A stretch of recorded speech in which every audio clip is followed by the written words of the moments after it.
had this morning all planned out, and then I played 52 pickup with it. So, because I'd like to make sure that we include choir folks and some meditation that we'll be doing this morning. So bear with me if I get confused.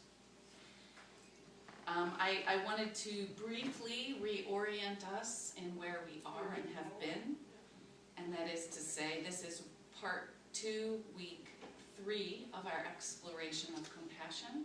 We have now reconnected with compassion in week 1.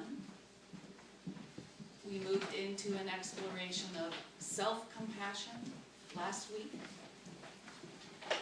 which we talked about as an essential and foundational aspect of a life of compassion.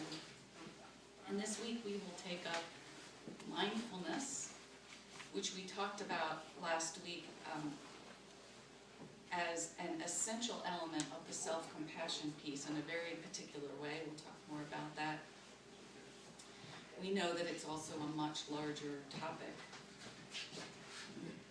And then, just so you know where we're headed, next week we'll talk about prayer.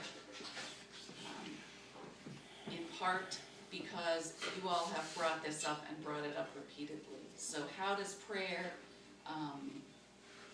connect to what we're doing? How is it related or unrelated to compassion? And I hope you'll come prepared with your questions and, more importantly, with your own experiences and the fruit of your own personal practice in mindfulness in prayer.